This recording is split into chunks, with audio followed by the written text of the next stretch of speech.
Good and everything? All right. Perfect. How's it going, everybody? Welcome to Getting You Connected for businesses and communities. My name's Jesse Mizell, and we're kicking off 2020 here with our first interview. We have Sam Else with My Guy Services. How's it going, Sam? Oh, happy Friday. That's right. Thanks for sitting down with us today. We appreciate it. So, like I said, first interview of 2020. And we wanted to bring with you somebody that's been having some success, been really making a name for themselves in the last few years in central Indiana and all over Indiana with doing with My Guy Services. I'll let him tell you about what he does. So, Sam, tell us a little bit about what you guys offer and just what all you do with My Guy Services. Definitely, Jesse. Happy 2020. That's right, the man. Vision is clear, baby. Woo! So my name is Sam Eltz, My Guy Services co-owner. We specialize in exterior cleaning, specifically pressure washing and soft wash cleaning, in addition to gutter cleaning and exterior window washing. Where our mission is to use pressure washing as a catalyst. My Guy Services will remain proactive as an industry leader here in the Indianapolis area by extending that helping hand to the communities we call home. Okay. So we specialize in exterior cleaning. I'm not the guy with the paintbrush. I'm definitely not the guy with the lawnmower. We are a professional power washing company. Okay. All right. So with that, that's sides of buildings. Any exterior, do you do roof and stuff like that too, or? Most definitely. Okay. So roof cleaning is the soft wash application that we provide. We're building a lot of brand awareness that the black streaks that are in roofs is actually organic growth, where you don't have to replace that. You can actually clean that at a fraction of the cost of replacing. That's interesting. I didn't know that. Do you do so it's residential, it's commercial as well? You work with commercial clients? Definitely. Okay. So our segment commercial to residential, our residential is 60% of our cash flow. Okay. 40% commercial. Specifically property managers and multifamily communities. Cool. Very nice. Well, how'd you get started in the business and what made you pick the industry? Oh, that's a great story. So even when you're broke, there's opportunity. So what I did, sitting on my couch in college, I was a freshman in college at the Kelley School of Business, and I was tired of eating ramen noodles. I had some debt. I was broke. Yep. You know how that goes. That's right, yeah. So what does anybody do in college? They Google everything. So I Googled summertime hustles. Okay. Summertime hustles, I read 3 different blogs. And then the 10 different things of low barriers of entry business to start was pressure washing. I kept seeing pressure washing, pressure washing, pressure washing. So that same day, after Googling summertime hustles, I called my best friend, Ben Conrad. I was like, hey, I got the plan. All right. I got the plan. 2020, here's the vision. All right, here we go. 2012, we're sitting on the couch, and I was like, we're going to take your mom's Astrovan. We need to sell it. We need a truck. All right. So we sold the truck. I sold the van. Sold the van, okay. Sold the van, used that money, got a truck. That same night, we went to Lowe's, and we bought a pressure washer on his mother's credit card. We had no money. We were broke. She's in California at the time, so this is within a 12-hour Does she know what's going on, or she's excited because we got you can hear it on the phone. Hey, this is the plan. All right, so you kept her in the loop with it. kind of. And from that, basically, overnight we had a business. Okay. We had a pressure washer, we had a truck, and at the time I was working at First Watch Breakfast Restaurant. Okay. So I was able to sell to the clients that were coming into the restaurants, where I would ask leading questions to have them ask me, so what do you do? What's your plans? Right. Boom, I'm in there. I'm selling. Okay. So salesman from day one. Oh, I started my first business when I was 8. Okay. I was selling ticket holders and earplugs at the racetrack, so I'm a born sales guy. All right. So the reason why we got into the business is low barriers of entry, high profit margin. All you need is a truck and a pressure washer and a dream and some determination to make things happen. And that was 8 years ago. Okay. So when did you, how many years left did you have of school after that when you started the business? So I took 2 victory laps during college. Okay. Meaning it took me 6 years to graduate. Okay. Okay. And when did you start? Was it like your sophomore year or third year in college whenever you started the business, or? It was a year into college. Okay. So I was still classified as a freshman. Okay. But going into my sophomore year. Okay. And throughout college, I was working the business. We would work it the weekdays. I scheduled my classes accordingly, where I do evening courses. Okay. So I only went to school on Tuesday or Thursday or Monday or Wednesday. So every other day was working. All in conjunction that my business partner's working nights. Okay. So there was a lot of sleepless days on Right. top of working at the restaurant and being a full-time student at the Kelly School. Yeah. Okay. Man, that's crazy. So how long did it take for you to really feel like you were on your feet and doing well? Yeah. So first, 4 months in the pressure washing, we started with the pressure washing and truck, Okay. paid off the debt. Okay. Okay. And then we rolled into the wintertime and we were talking like, Ben, I think we have something here. I think we Yeah. can really do something with this. Okay. And at that time, too, my boss, Darren, he was about to go back to Cracker Barrel, and he told us, if you get a commercial heated pressure washer, I will give you a residual contract with the Cracker Barrels, which for any business, sustainable cash Right. flow, You like that. Yeah. That residual work that's hitting. was the key to our success. Yeah. Of leaving our other jobs, we knew that we needed to get there. So it took us 3 years where we didn't take a dime from the business. Okay. Saved up, went out and bought the Cadillac of pressure washers. And that next day, we called them and let them know, like, hey, we're ready to rock. Yeah.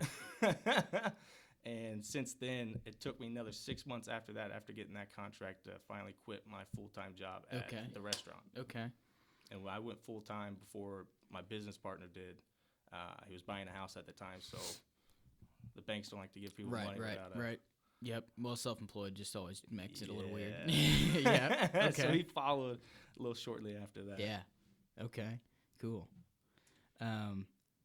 One thing that I want to hear. So, what are the top 3 things? And top 3 is just kind of a cliche or whatever. But what are just some things that come to mind that you think, are just at the top of your mind when you think about the things you've learned since running your own company and since just doing this process? Especially, you got an interesting kind of backstory with doing this while you were in college and being able to make that happen. So, just what are the top 3 things you think you've learned since running the company? Beautiful. Yeah. Main thing, pro tip. I learned this in college. All right. Never invent the wheel. Okay. Someone out there has already done what you're trying to do. Uh-huh. So go find that person and take X, Y, and Z of that and make it your own. Okay. For example, last week we're redoing our maintenance program for our vehicles. Okay. We buy all of our vehicles from Storage Express. And when we buy them from them for a reason, since their records are so well organized of what was done to the trucks. Okay. We can know that, this is a quality truck at a fair price. Right. Let's buy it. So instead of rewriting out the same thing and taking an hour of my day to make the same template, because I could well do it. Right. I emailed the guy we buy the trucks from, like, hey, Kyle, could you email me that maintenance spreadsheet you guys use to track all the things on the trucks? That same day, he sent it to me.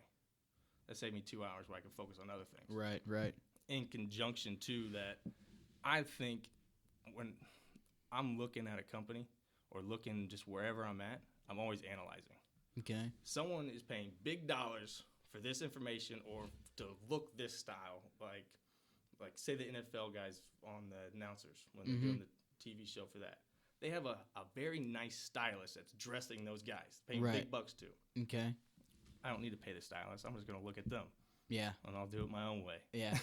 I know that looks good, so I'm going to go do it myself, just Right. like that. Okay. So never invent the wheel. Okay. The wheel's already been created. Go take it. X, Y, and Z and make it your own. Okay. Big thing. Okay. I like that. The second one would be is I've never been the one to compare myself to others. Okay. Meaning I don't keep up with the Joneses. Right. I don't view myself of being in someone else's shoes successfully or unsuccessfully because I don't know their story. Everyone has their own Right. path. And I'm a firm believer that there's levels to things in the sense that I remember my sending out first bids. I was nervous to send a bid for over $1,000. Mm-hmm. Absolutely terrified. Like, Right. this customer's not buying that. Yeah. Yeah. We aren't worth $1,000. Right. But, that was a milestone. Hit the $1,000 sale. Right? Okay. Cool. Now I needed to make it a $5,000 sale. Nervous to get there. Yeah. Yeah. Finally sent my first $5,000 bid. Didn't get it. Okay. Well, after that, I sent a $10,000 bid. Didn't get it. Okay. After that, I continued to be persistent with that by not comparing myself to others because, they did this in this time. Why can't I have it during that time as Right. well? There's levels. So From that, we were able to close a $15,000 contract. Okay. That was great. Cool. Now we need another one. Yeah. So another one, first apartment community we did, we hit it was over 30. Okay. There's levels to everything where I'm not Right. comparing of, oh, I wish I was in their shoes. They're doing so great at this, where you have your own journey you have to fulfill. Right.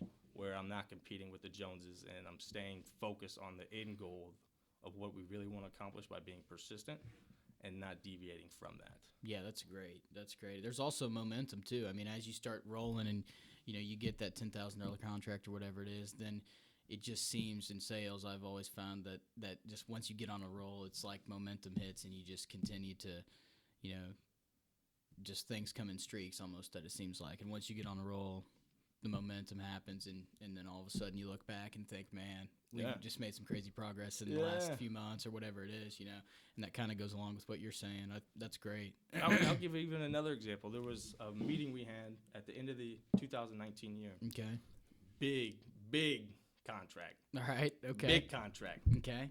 And everything went well. We're professional. We provided all the information of the value propositions of why my guy and what we can provide for you. Right. As we're going through the meeting, everything's going well. Close the deal. I drink coffee, closures only. But after that meeting, we're celebrating. Okay. Ben and I, we went and got a beer after that. We celebrated. Okay. But we're sitting there. We're talking. We're excited. And I told him, like, this is how it's supposed to be, in the sense that we knew we were going to get to this point. Right. But there's levels to that. Right. So I was excited for that first 30 minutes after that, but I also knew, okay, we accomplished that. Now let's focus on the next goal. Right.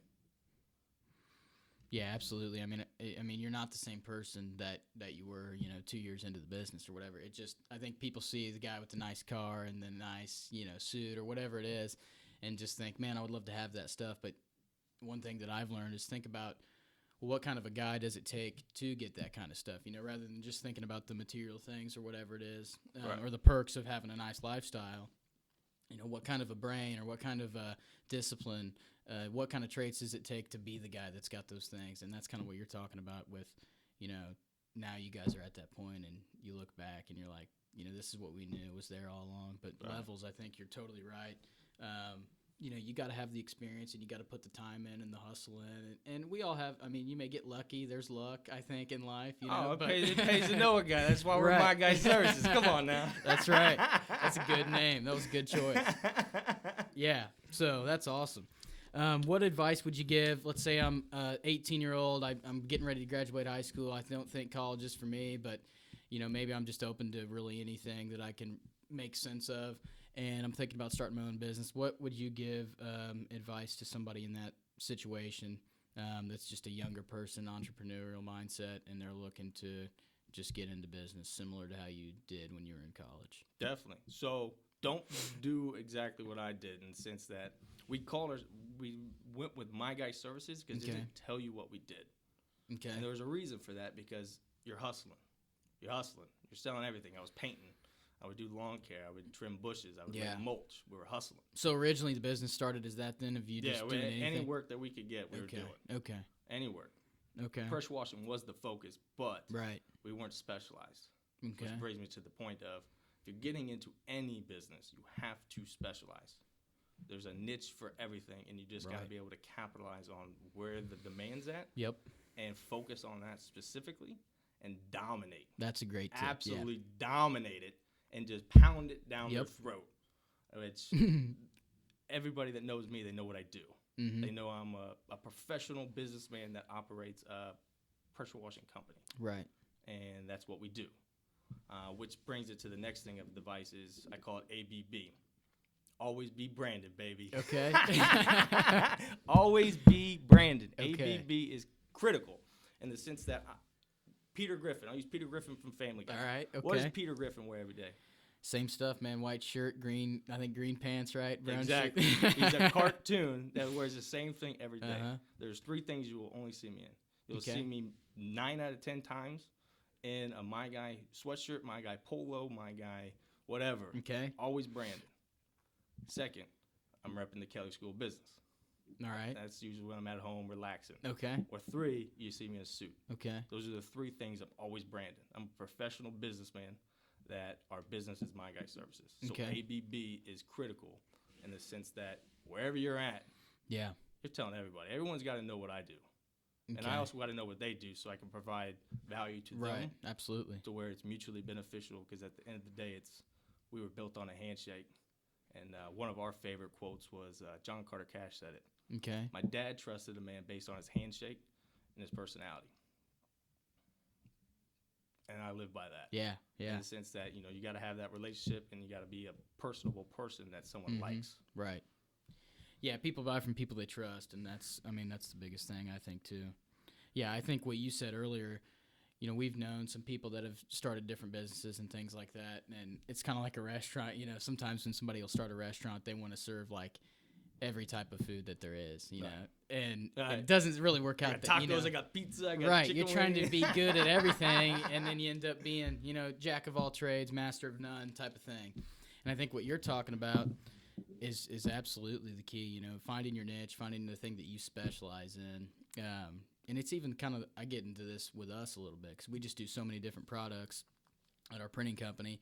Any kind of printing, on earth. So that's a lot of different stuff that can go into Right. that, whether it's paper products or promotional products or whatever. And sometimes, when I'm trying to fill up my pipeline and go after clients or whatever, I just get a little bit, I'm going a million different directions because I got so many different products that can be used in so many different industries or whatever. And taking a step back and thinking, okay, what is one thing, or a few things that we do well and we do a lot of for this type of client in this space, and tackling that head on and just saying, I'm going to build a list of those people and just go at it, and that's always worked, 1,000 times better than when I go in with no plan and just kind of haywire and thinking about, well, I just want to sell everything to everybody, Right. And, I call it the Bob Lee Swagger approach. okay. What is Okay. Bob Lee Swagger known for? That's a sniper. He's a sniper. Right? Okay. Snipe him out. I know who's in my target, and I'm going to snipe him out Yeah. from miles down the road Yeah. before they see me, or they never Yeah. saw me. In the sense that through that specialization, too, of focusing on the core things, you can scale quicker. Yeah. Everything can be systemized. Everything can be automated. Your training process is now cookie cutter. Okay, they do this for the first 30 days. They do this for the next 30 days. Yeah. And in 2019, we had 3 employees. Okay. We ramped that up to 15 Really? Okay. Wow. through that specialization of only providing our house washing, roof cleaning, gutter cleaning, window washing, concrete cleaning, and brick washing services. Okay. We were able to find that niche to where we train our guys to be professionals in this specific service, Mm-hmm. but it correlates with our residential and commercial services. Yeah. now, where they're doing the same thing every day, so they're really good at it. We're Yeah. great at it. We're the Yeah. best at it, actually. Yeah. But it's not the mundane, every day going to the 9 to 5 office in a cubicle Right. kind of atmosphere Okay. or culture. That's awesome. So, what areas are you specifically, My Guy Services, looking at expanding on in 2020? Is it you thinking just commercial and residential, or is there one area that you're kind of leaning towards? Like, I really want to build this side of our business. Tell me about if there's anything like that.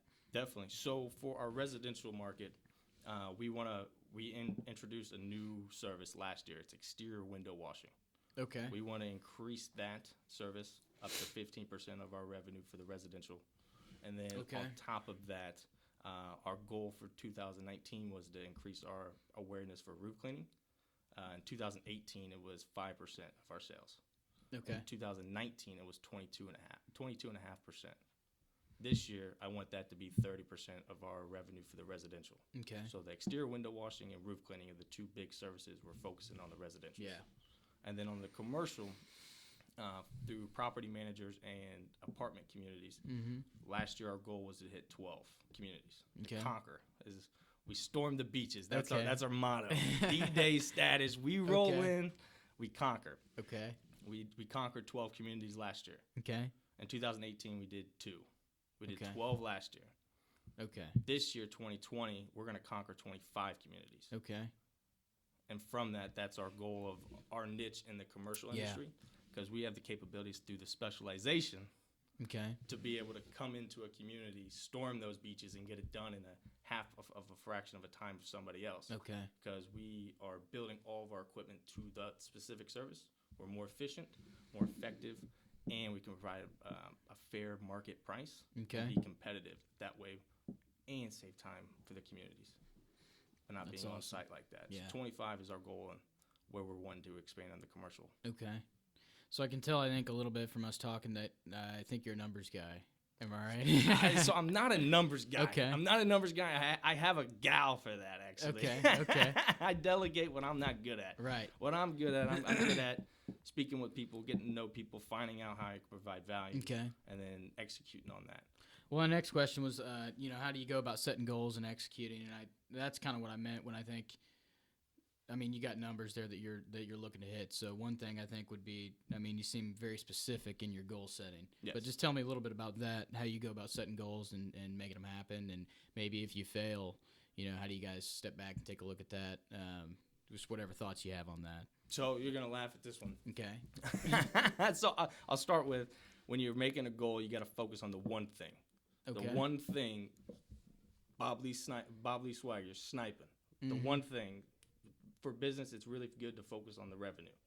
Okay. Focus on the revenue in the sense that I did X in this year, I want to do Y in this year. Right. So our goal is a revenue amount. And then from that, we want to build out a list from that of all the tasks we have to accomplish at that time Okay. to fulfill that one goal that we have.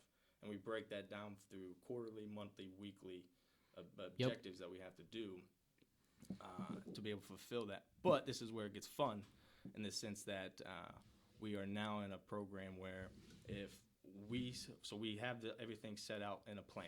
Okay. So to hit that goal, we have to accomplish X this week. Mhm. For example, this week I have to finish our budget for 2020.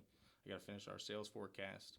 We have to finish our employee avatar, the ideal employee we want to hire. Okay. And we have to put all that together finish it by Wednesday next week, or Okay. there's a consequence.